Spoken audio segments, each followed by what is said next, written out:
Bueno, vamos a abrir nuestras Biblias en Gálatas capítulo 5, versículo 22 hasta el versículo 24 vamos a meditar.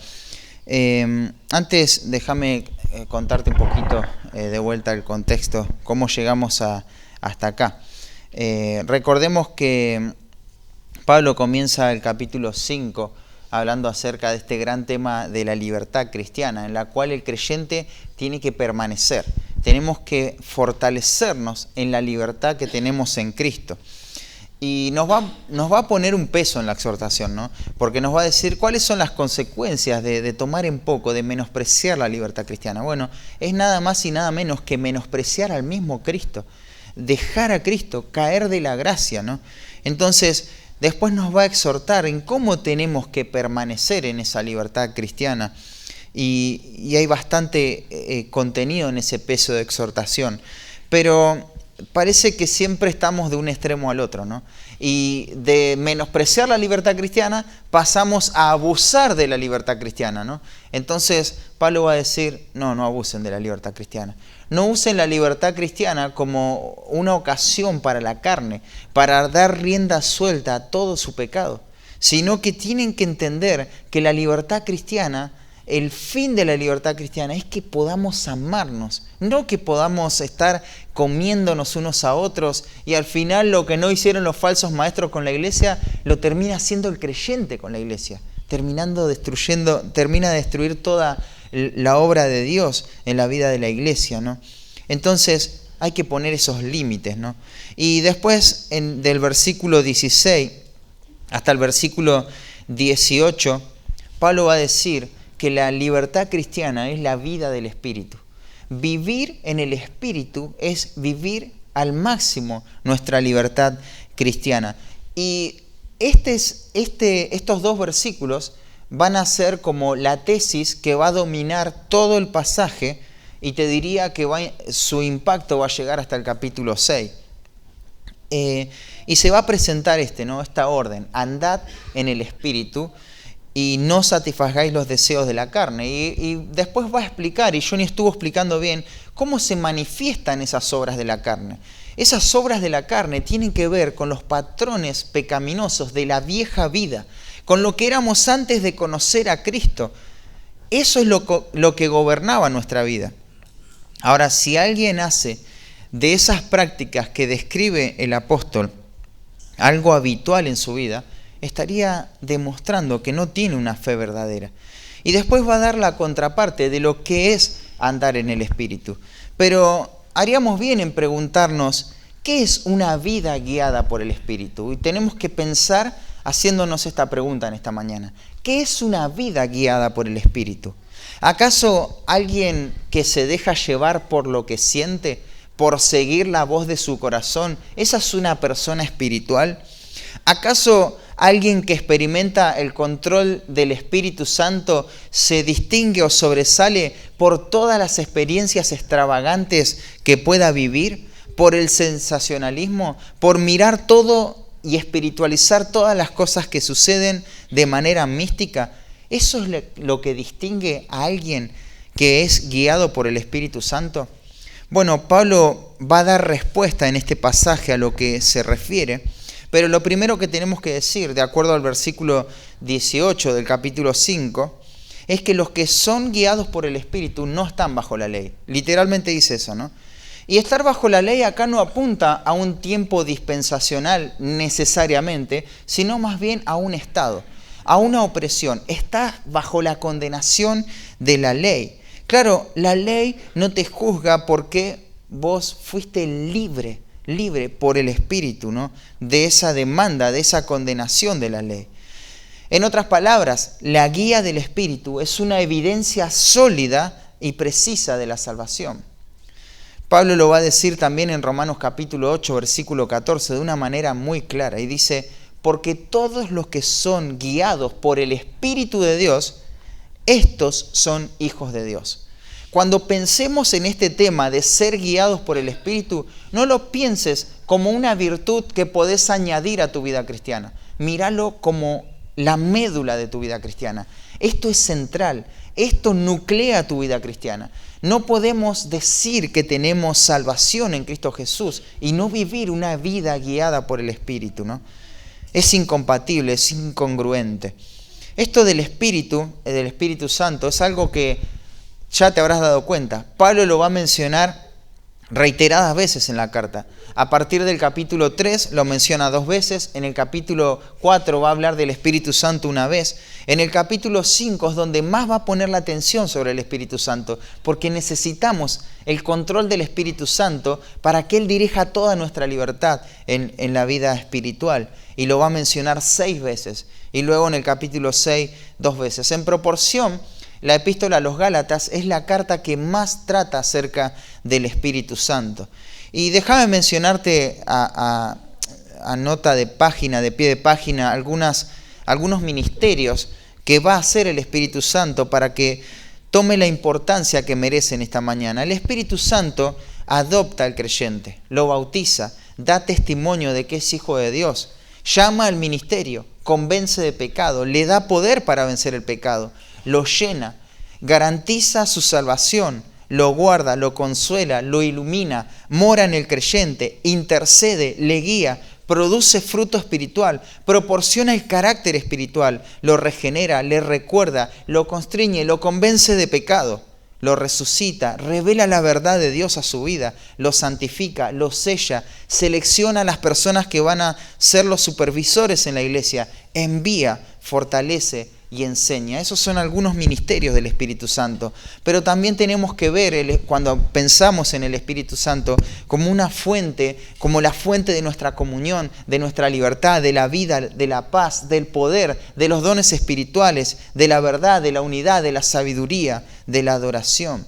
Lo que este pasaje nos va a mostrar es algunas actitudes, cómo el fruto del el Espíritu Santo da fruto en las actitudes que nosotros tenemos que tener. Claro, en otros pasajes ese fruto son acciones, es adoración en otros pasajes, pero acá específicamente tiene que ver con actitudes. Si nosotros hacemos nula la obra del Espíritu Santo en nuestra vida, ese va a ser el primer síntoma de no regeneración. Ser guiados por el Espíritu Santo no es una ventaja que podemos tener en nuestra vida espiritual, en nuestra vida cristiana, sino que es la esencia, como te decía recién. Pero ¿cómo sé si me está guiando el Espíritu? Porque esto tiene que ser la realidad, pero muchas veces no lo es en nuestra vida, ¿no? ¿Y cómo sé si estoy siendo guiado en este momento, esta semana? ¿Cómo sé si fui guiado por el Espíritu? En la mayoría de mi tiempo. ¿Cómo lo puedo comprobar? Bueno, en la idea central del texto quiero respondértelo. Pablo va a mostrar en este pasaje que una vida guiada por el Espíritu Santo se evidencia por el fruto que produce, como también la consistencia o la armonía que va a tener con los fundamentos o implicaciones de la ley.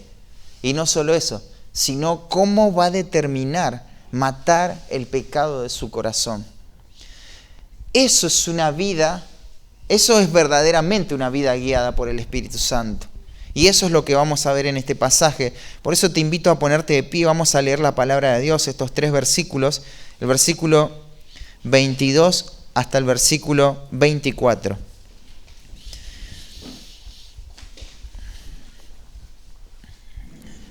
Dice así la palabra de Dios: mas el fruto del Espíritu es amor, gozo, paz, paciencia, benignidad, bondad, fe, mansedumbre, templanza. Contra tales cosas no hay ley. Pero los que son de Cristo han crucificado la carne con sus pasiones y deseos. Oremos. Señor, te pedimos que tu Espíritu Santo nos ilumine en este pasaje que Él mismo inspiró, Padre. Vamos a hablar mucho acerca del Espíritu Santo y queremos su guía.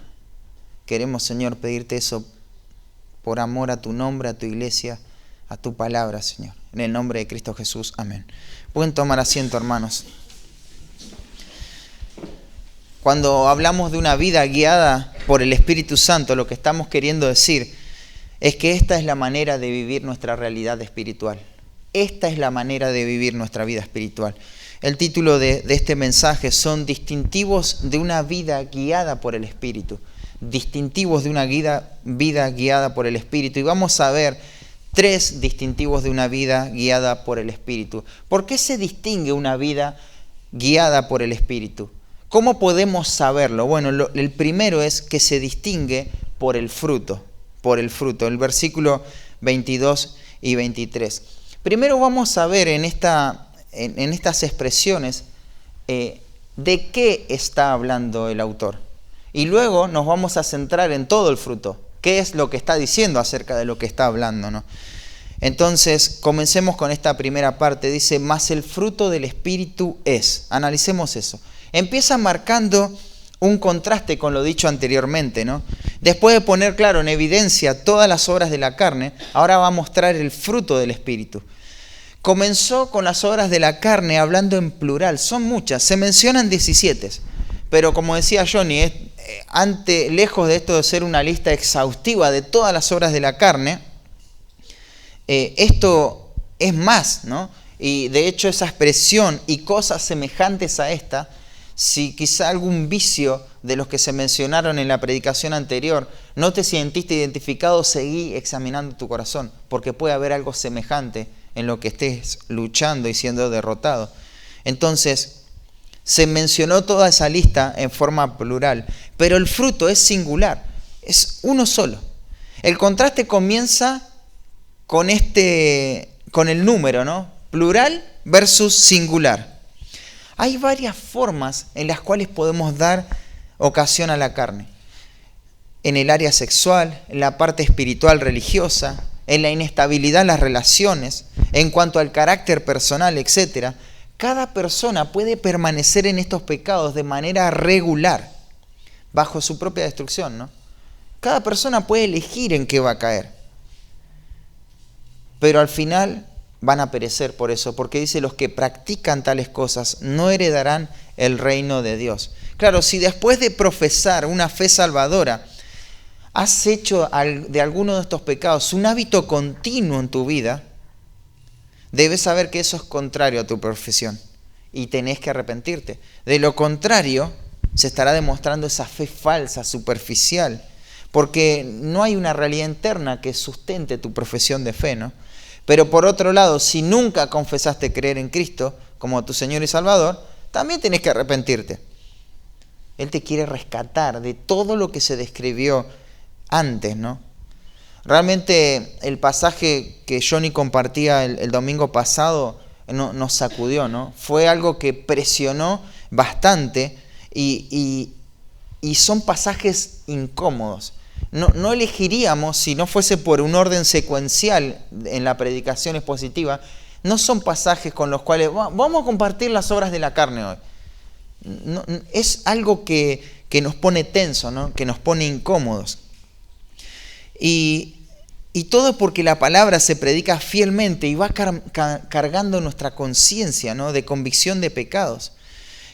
No sé si te pasó, pero en lo personal tuve que pensar seriamente en algunos temas que se estaban predicando, porque realmente la palabra confrontó mi vida, ¿no?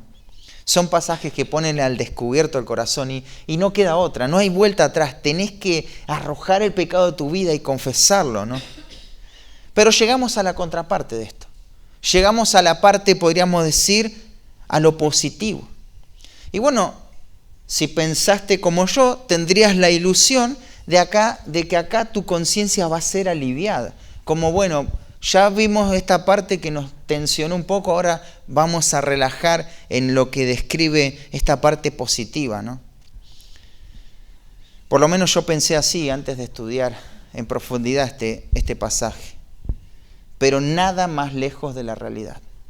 Si la primer parte que describe a las obras de la carne ejerció una presión y una exhortación y una carga en tu corazón, esto va a ser el doble, esto va a ser mucho más. Porque dice el fruto del Espíritu. El singular, ¿saben qué hace? Encierra todo en el mismo paquete. A diferencia de la lista anterior, que vos podés tomarla por medidas y decir, bueno, en esto estoy bien, en aquello estoy mal, acá no existe tal cosa. No existe. Es el fruto, no los frutos. Es una sola marca, Es un solo resultado, es completa. Una cosa va a llevar a la otra. Y esto es así de manera consecuente e irreversible. Acá no podés evaluar, bueno, estoy en esto, estoy bien, en aquello estoy mal. Por ejemplo, tengo amor, pero me falta paciencia. Bueno, tengo mansedumbre, pero me falta algo de gozo. Hermanos, todo permanece junto o todo se cae junto. Y ya lo vamos a demostrar. Es el fruto del Espíritu. Esto es integral. De lo contrario, o tenés esto en tu vida o no tenés nada del fruto. Nada de eso. Y esto es lo que distingue a un creyente verdadero. Porque ¿sabes cuál es la presión? Que si sos un creyente verdadero, tenés el fruto del Espíritu en forma completa. Lo primero que tendríamos que preguntarnos, ¿es eso lo que refleja mi vida?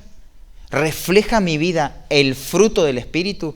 Quizá ahora te apresurás y decís, sí, lo refleja, pero vamos a ir por cada uno de las características de ese fruto. No hay opción, hermanos. Se vive una vida guiada por el Espíritu Santo, evidenciando el fruto, o se practican las obras de la carne y nos entregamos al pecado. Si se opta por lo segundo, claro, no hay esperanza de salvación, ¿no? Si no se ve este fruto en nuestra vida, entonces tenemos que posicionarnos en esa lista depravada, en esa lista de depravación total, dada en estos versículos anteriores, y esperar las consecuencias tremendas, horrendas por el pecado, ¿no? Por eso esta parte de la sección de Pablo a los Gálatas no es algo que lo podemos tomar a la ligera. No es algo que nos podemos relajar. Esto no es un juego, esto es serio. Y no podemos darnos la licencia, primero, a no prestar atención y segundo, a no aplicarlo a nuestra vida, ¿no? Necesitamos reconocer la urgencia y la prioridad para tratar este asunto del fruto, el fruto. Si es fruto del Espíritu, porque hay una vida guiada por el Espíritu, entonces hay salvación. Si no hay fruto del Espíritu, es porque el Espíritu no guía esa vida, entonces hay perdición. Otro detalle más que está marcando esta palabra Espíritu es la posesión del fruto. Este fruto del que vamos a hablar no es algo que yo logro, sino que es obra del Espíritu Santo. No está en el hombre, no lo produce el hombre, no es manufactura humana, sino que es divina. Él lo produce. Y es algo que se va a ver reflejado en nuestra actitud, en nuestro carácter. ¿Y cómo se va a ver? Bueno, como una consecuencia de la obra santificadora del Espíritu Santo. Y te menciono algo. Alguien me dijo una vez, y creo que de forma acertada, que las características del fruto del Espíritu que se describen acá es el carácter de Cristo. Así era Cristo. Y creo que tenía razón, porque justamente la obra del Espíritu Santo es reproducir la vida de Cristo en nuestra vida. Así que esto armoniza claramente con el carácter de Cristo. ¿Querés conocer cómo era el carácter de Cristo? ¿Cómo eran sus actitudes? ¿Cómo Él reaccionaba? ¿Cómo Él se manejaba? Bueno, acá lo tenés. Este es el carácter de Cristo. Así era Él, ¿no? Y eso es lo que tenemos que reflejar nosotros. Esa era la preocupación de Pablo. Eso era lo que a él le afligía. Él va a decir, hijitos míos, por quienes vuelvo a sufrir dolores de parto, hasta que Cristo sea formado en vosotros. Yo espero esto. Yo espero ver a Cristo. Espero ver el carácter de Cristo en sus propias vidas. Y ese carácter es el fruto del Espíritu. Es el fruto de salvación.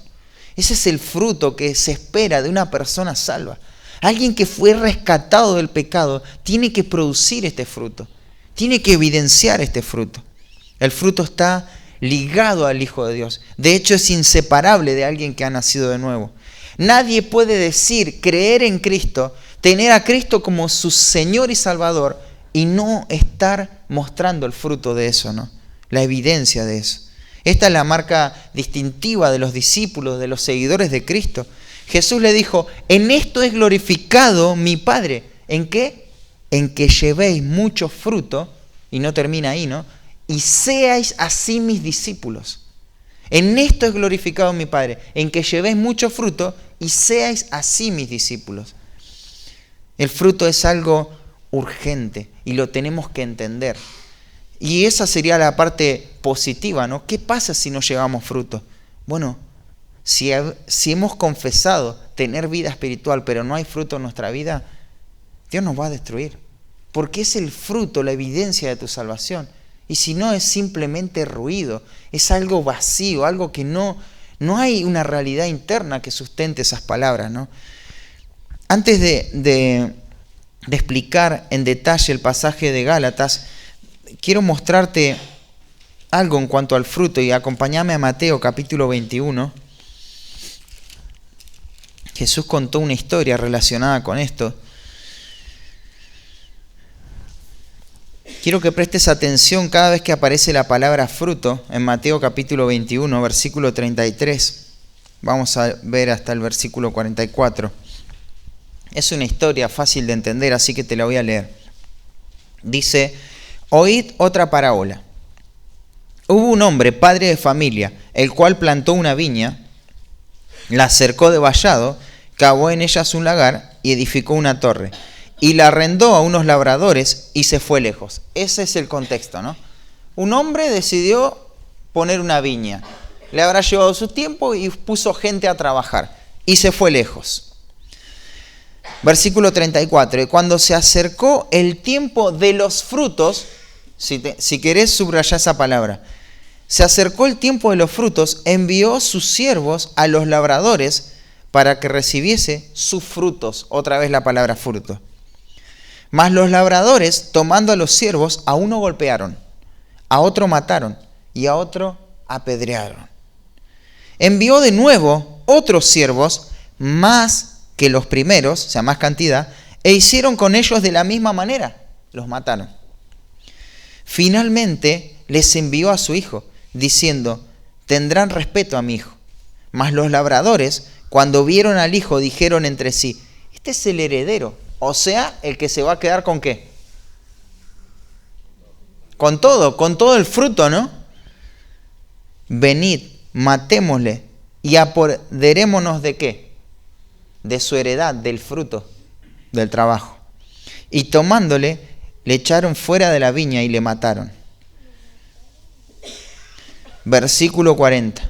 Cuando venga pues el señor de la viña, ¿qué hará aquellos labradores? ¿Qué va a hacer con estos labradores? Y les dijeron: a los malos destruirá sin misericordia y arrendará su viña a los labradores.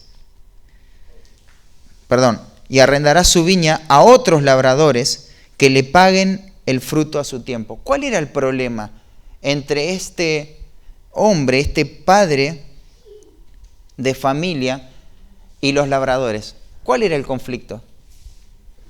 El fruto. No daban el fruto que le corresponde. Claro, esto es una parábola que Jesús está dando a entender que estas personas religiosas no tenían el fruto.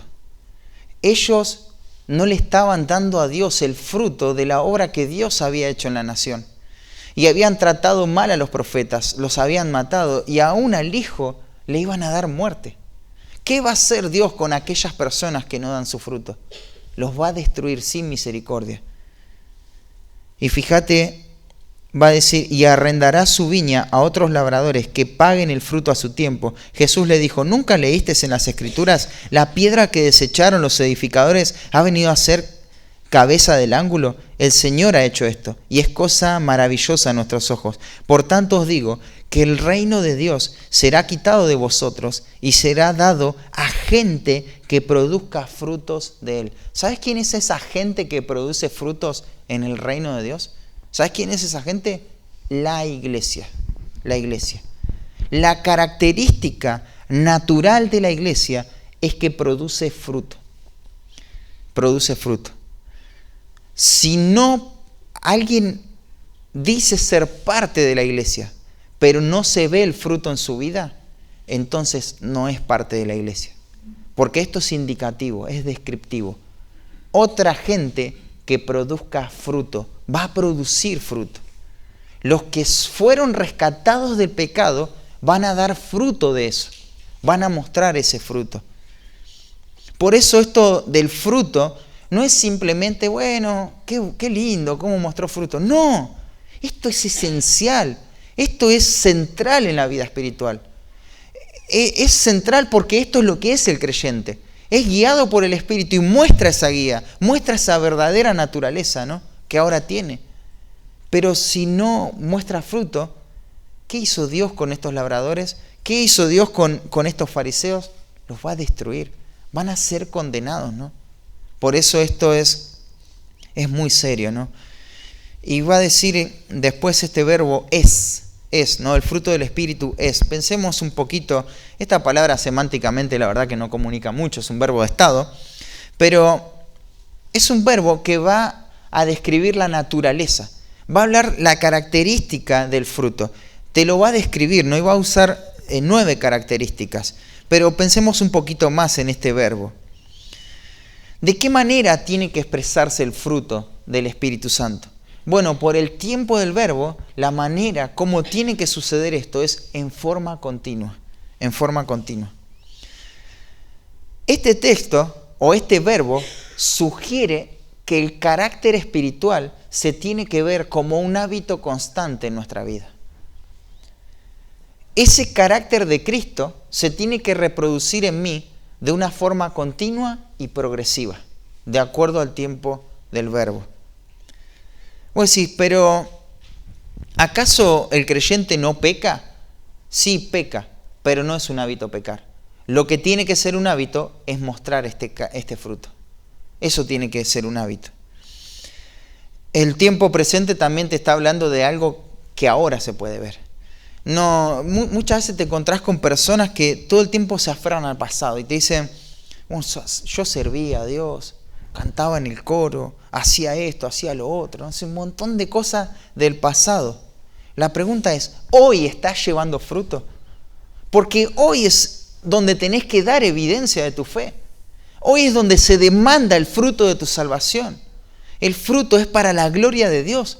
¿Vas a glorificar a Dios con lo que a Él le pertenece? ¿Con el fruto de salvación? Es hoy. Y es algo continuo que tiene que reflejarse en nuestra vida. Debería ser habitual ver el fruto de salvación en las personas que manifiestan ser salvas, ¿no?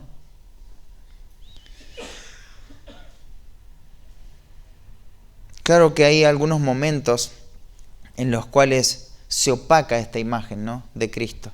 Opacamos el carácter de Cristo y no parece que estamos viviendo vidas guiadas por el Espíritu Santo. Pero eso tiene que ser la excepción. La norma, hermanos, la norma es que esto se tiene que ver en nuestra vida. Si ves a Gabriel, que no es un carácter habitual el fruto del Espíritu, entonces no te preguntes por qué no está mostrando el fruto. Andá y preguntale qué pecado descrito anteriormente está gobernando su corazón. Porque o está mostrando el fruto como un hábito continuo, o está practicando el pecado como un hábito regular, como algo continuo en su vida. No hay opción. Por eso te decía que acá no es una lista como la anterior, que vos podés ver, seleccionar y hasta evadir. No, esto es todo o nada. O estás acá o estás en el otro lado. Esto es un contraste, ¿no?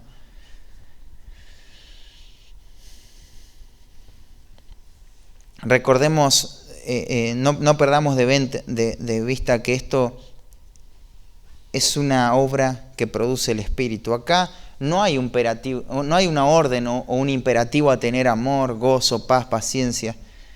Es fruto del Espíritu. No obstante a esto, vamos a ver que el creyente no es pasivo en su santificación.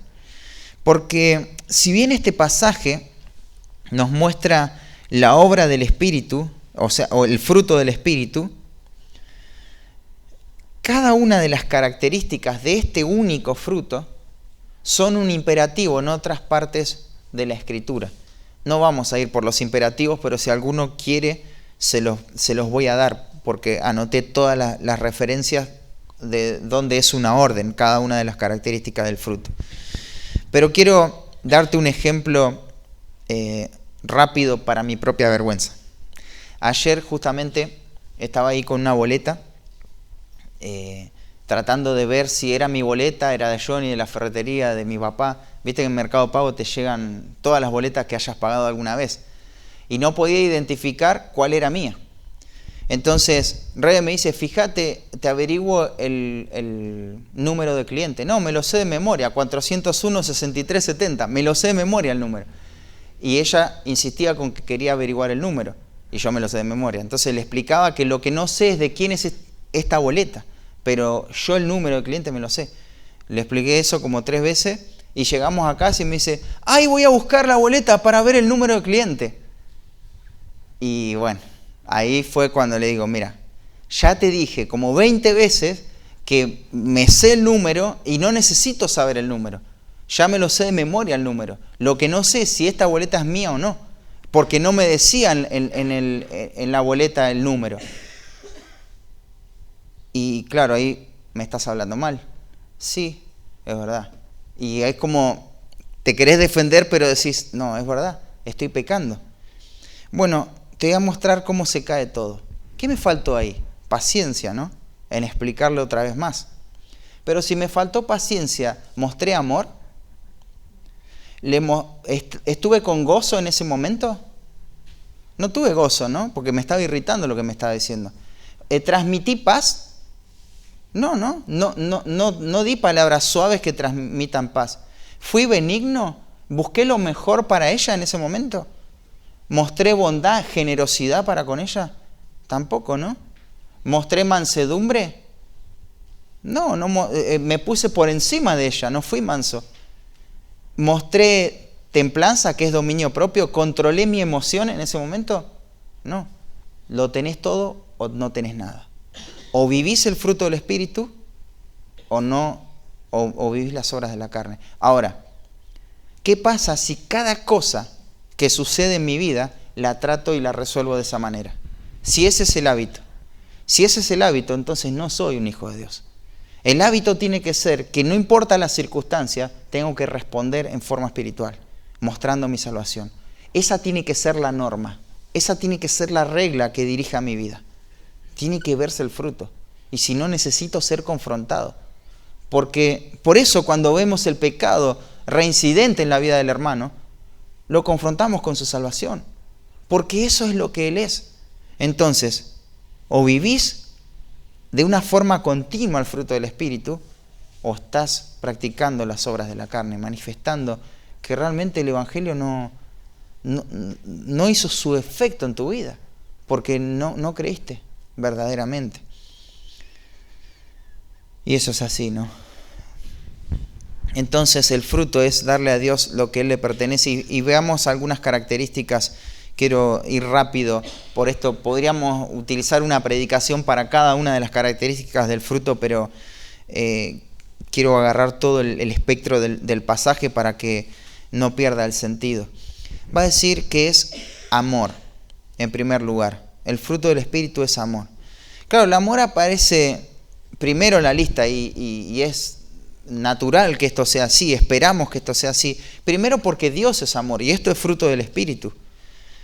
Segundo porque es la mayor de las virtudes, de acuerdo a 1 Corintios capítulo 13, ¿no? Y a su vez porque si vos mirás el contexto, ¿qué tenían que hacer estos hermanos? ¿Cómo tenían que demostrar esa libertad cristiana? ¿Para qué era esa libertad cristiana? Para amar. Para amar. Amarás a tu prójimo como a ti mismo, ¿no?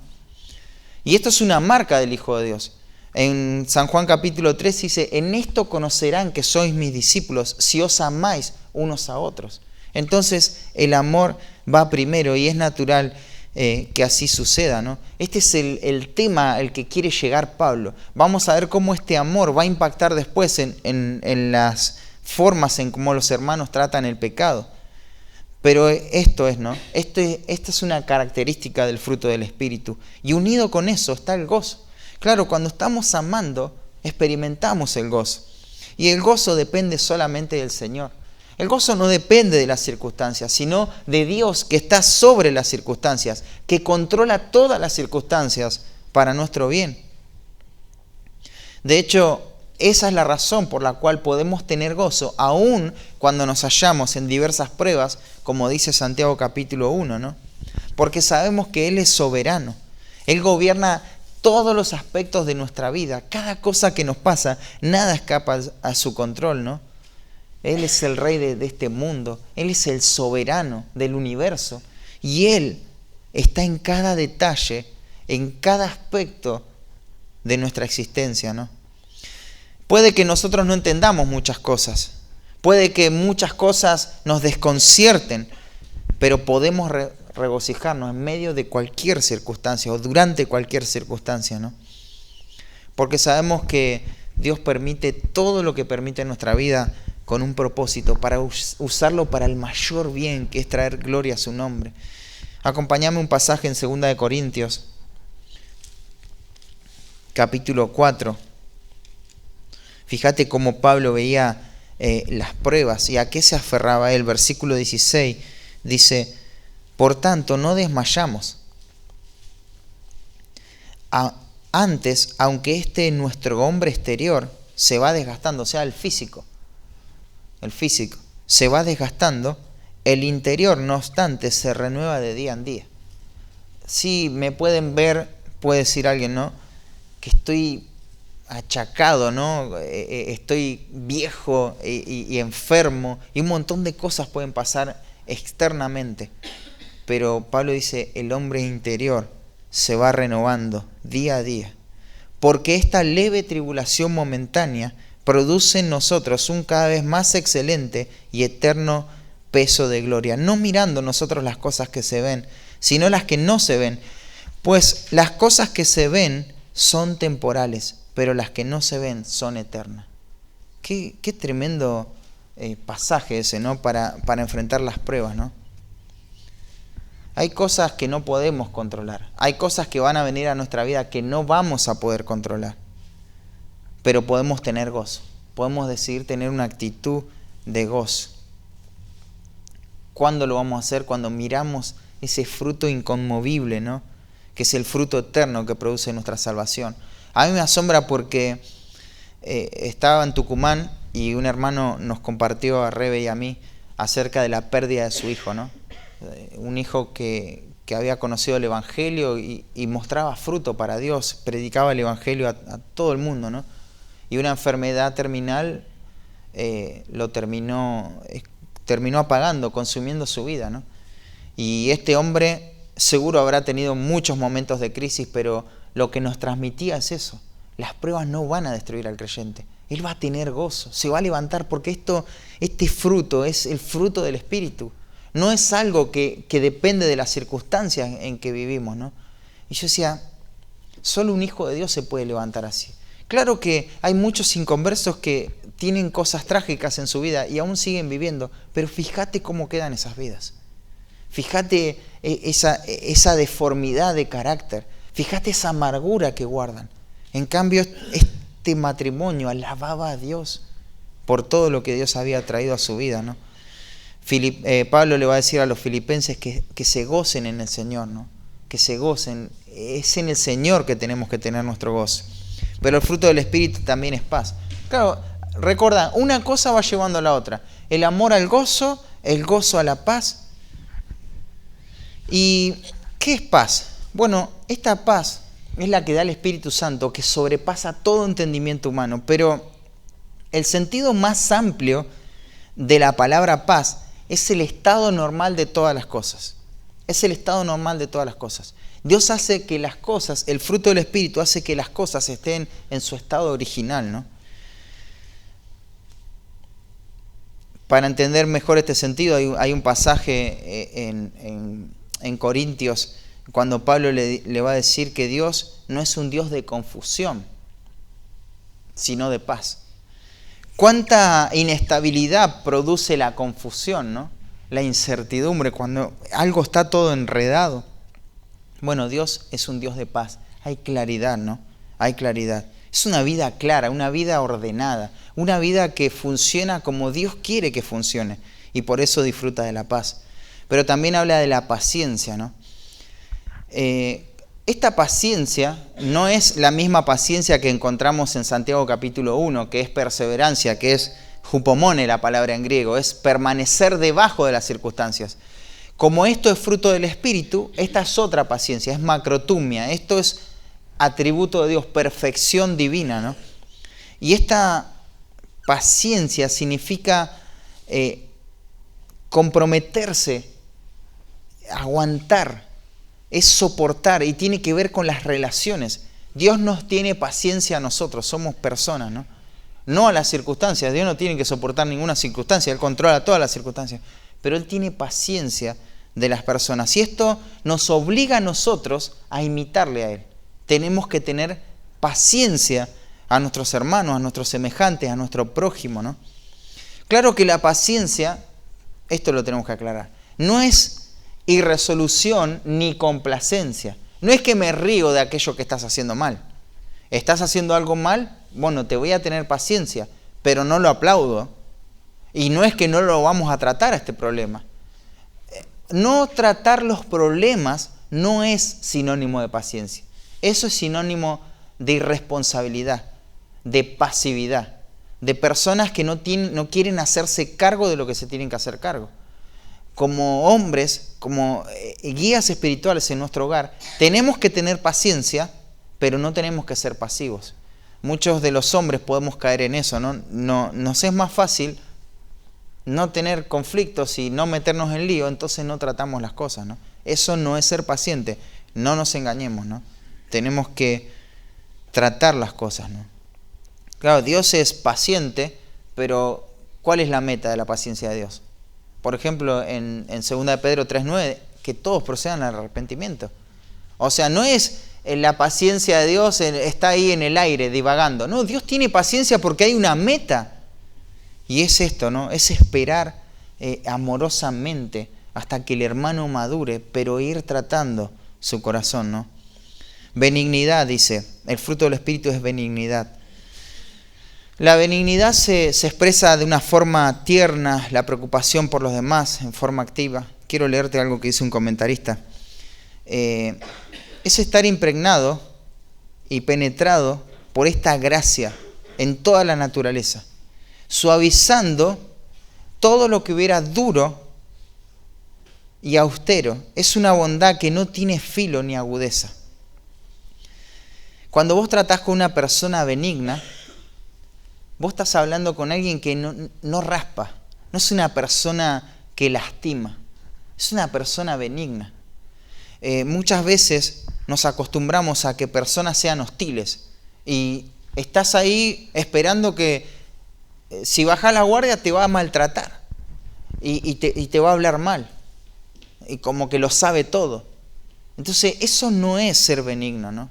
Sino que la persona benigna no es una persona que lastima, que está raspando, que está buscándole siempre la vuelta para contestar mal. Un temperamento duro, irritable, torcido, ¿no? Sino que es mostrar esta apacibilidad, este temperamento, esta calma de espíritu, esta disposición a buscar el mayor bien y servir de la mejor manera al hermano, ¿no? Y esta es una de las operaciones del Espíritu Santo. Después va a decir bondad. Esto describe la excelencia moral de alguien, ¿no? De una persona. Es fruto del Espíritu. En Efesios 5:9 dice, porque el fruto del Espíritu es en toda bondad, justicia y verdad. En Romanos 15:14, Pablo va a decir, ustedes están llenos de todo conocimiento y ¿de qué? De toda bondad. O sea, es el complemento del conocimiento. ¿De qué serviría que los hermanos, que los romanos, la iglesia de Roma, esté llena de conocimiento para tratar las situaciones, los problemas de inmadurez dentro de la iglesia, si ellos no tienen bondad? Porque eso es lo que necesita el conocimiento, ¿no? Bondad. Es ese servicio práctico, ¿no?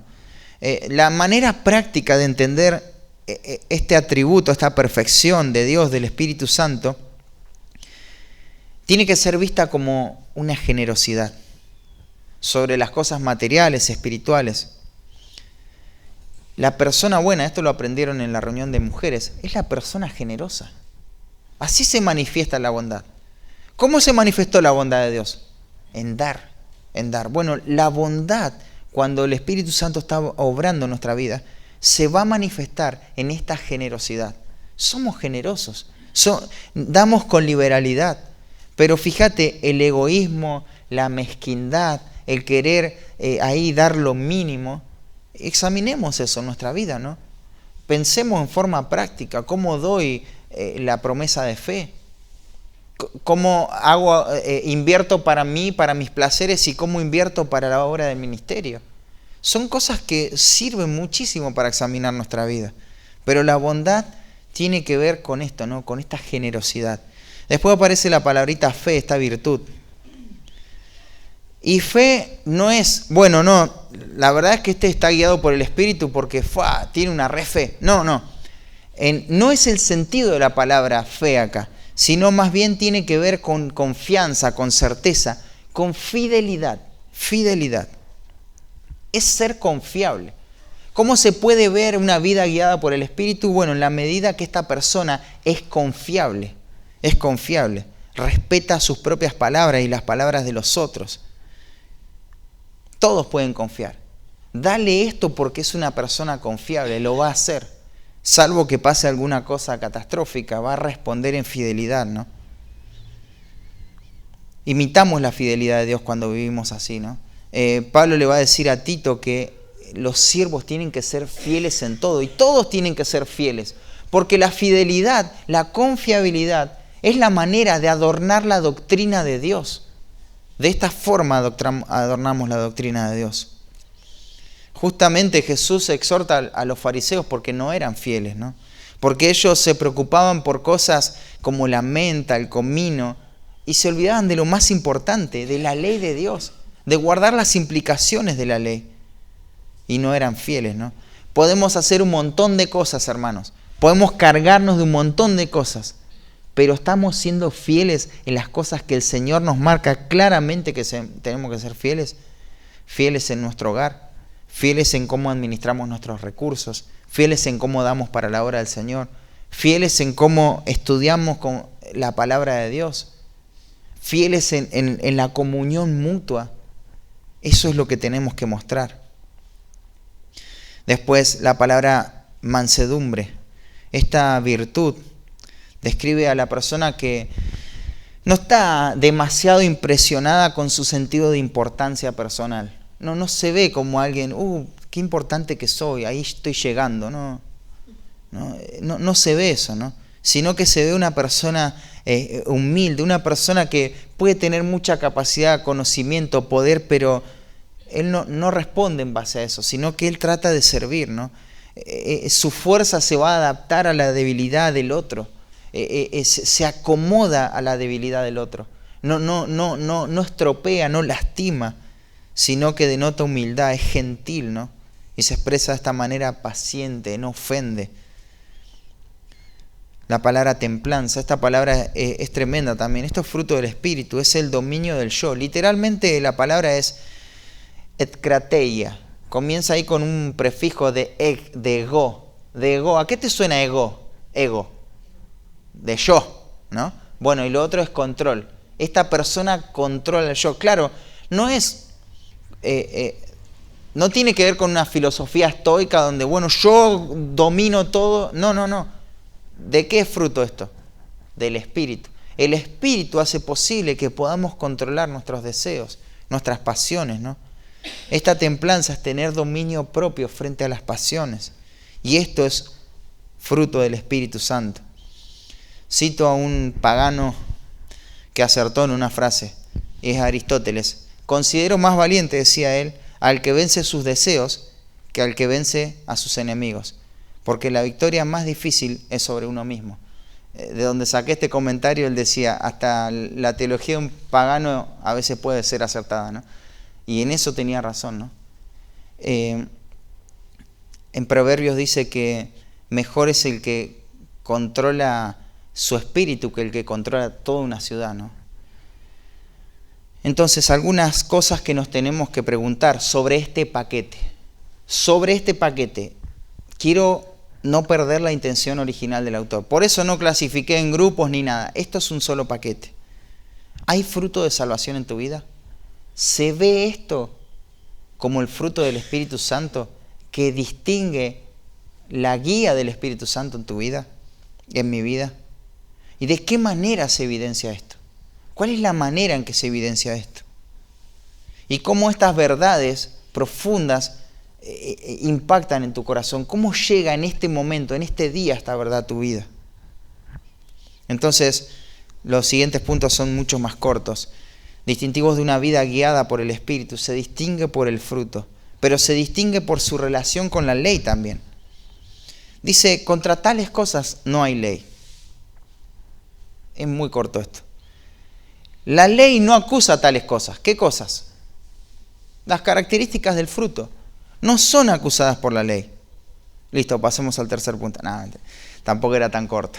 Bueno, la ley no tiene nada que decir en contra de esto, hermanos. ¿Por qué? Porque el fruto del Espíritu, ¿qué es? Amor, ¿no? ¿Y cuál es la implicación más amplia de toda la ley? ¿En qué se resume toda la ley de Dios? En amar a Dios. Y como consecuencia amar al prójimo. Entonces, si esto se está viendo en la vida, si se ve este amor que va a permear todas las demás características del fruto, entonces significa que la ley no tiene nada que decir de esto. Toda la ley se sostiene en el amor, ¿no? Y eso también lo dijo en el versículo 14. Porque toda la ley en esta sola palabra se cumple. Amarás a tu prójimo como a ti mismo. Entonces esto es lo que está llevando el Espíritu. A esto lo lleva.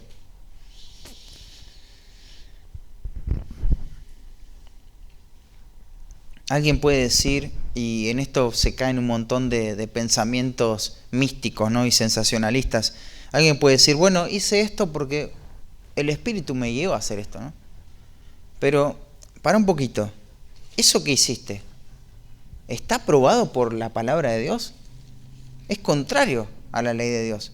No, bueno, yo sentí en mi espíritu que tenía que ir a visitar a estos familiares inconversos el domingo a las 10 de la mañana. Bueno, pero eso es contrario a la ley, porque Dios dice que hay que congregarnos, ¿no? ¿Y está mal que le prediques a tus familiares inconversos? No. Pero no podés contradecir a la ley. Eso no te guió el Espíritu. Vos fuiste porque quisiste.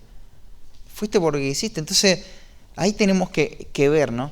Sí, tu vida está guiada por el Espíritu, pero contradice los principios que el mismo Espíritu inspiró en la palabra de Dios. Porque si los contradice, entonces no es una evidencia, ¿no?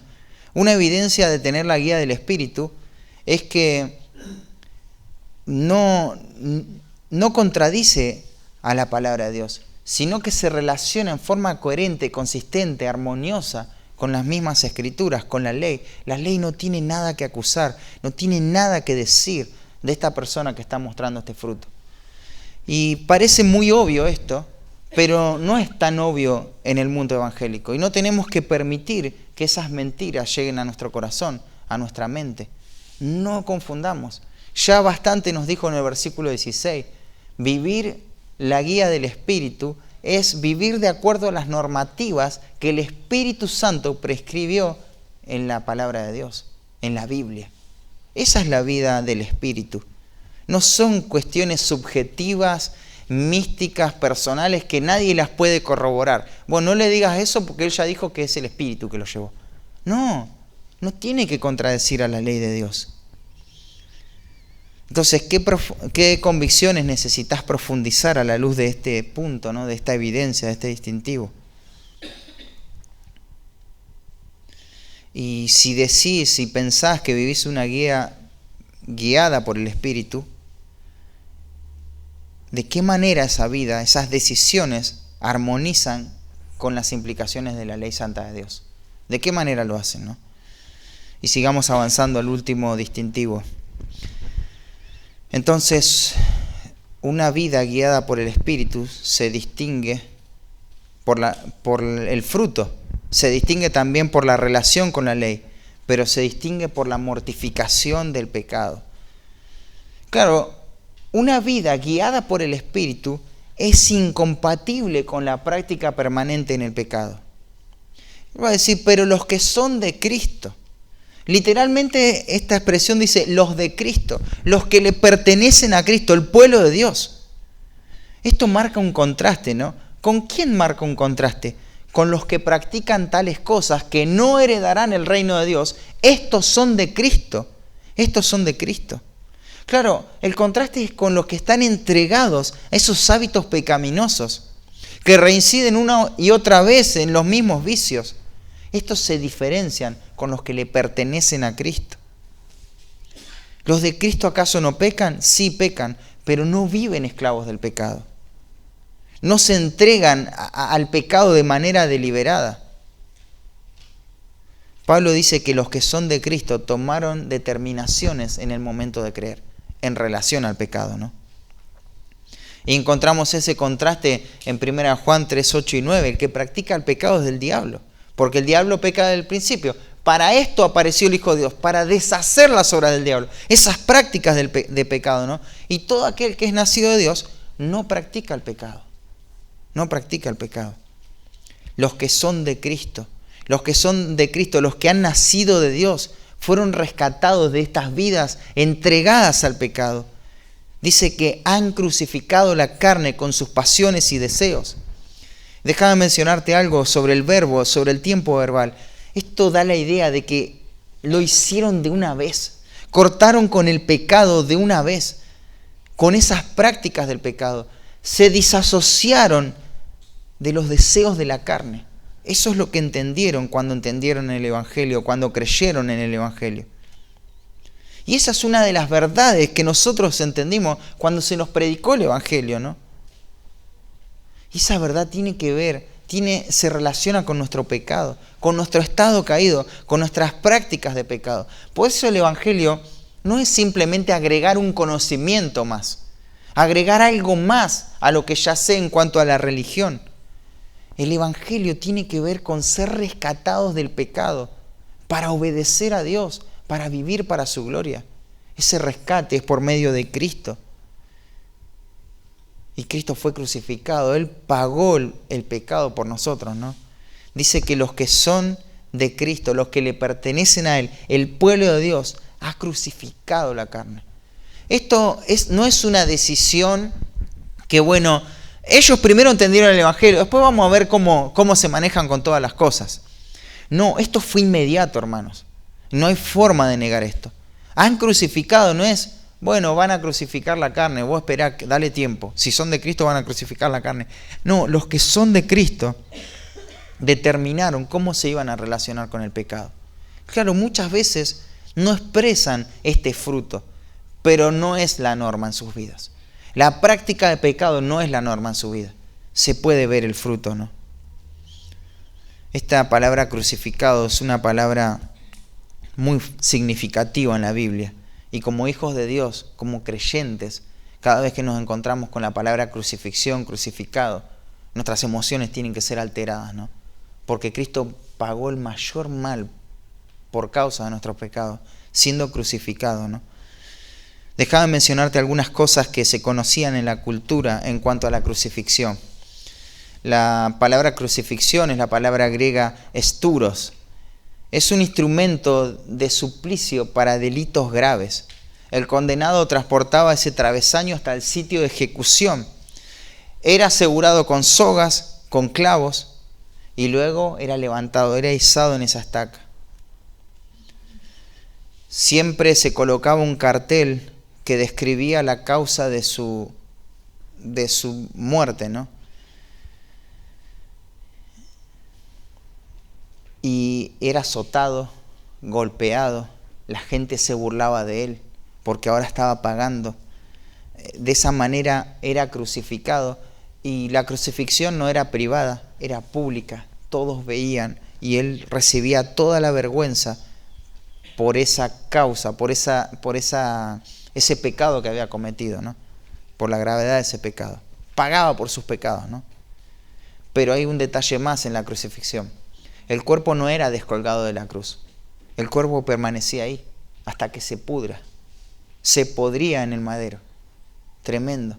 Lo que está diciendo Pablo acá es que el trato con el pecado no es amable. El trato con el pecado tiene que ser de manera hostil. No podemos tratar amigablemente al pecado.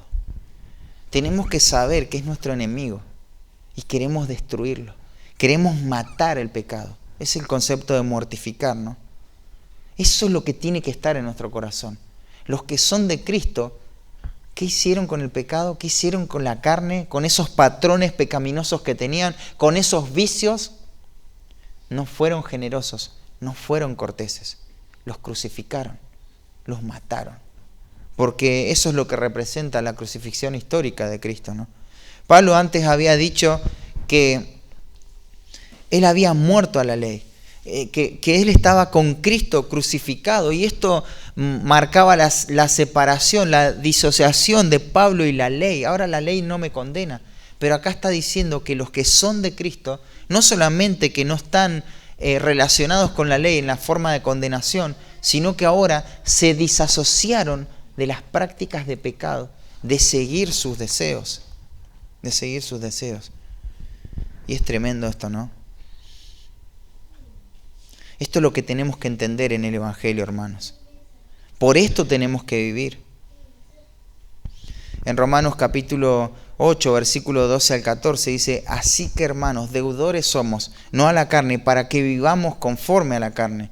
Porque si vivís conforme a la carne, moriréis. Mas si por el Espíritu hacéis morir las obras de la carne, viviréis. Porque todos los que son guiados por el Espíritu de Dios, estos son hijos de Dios. El Espíritu te va a guiar a esta mortificación continua de pecado.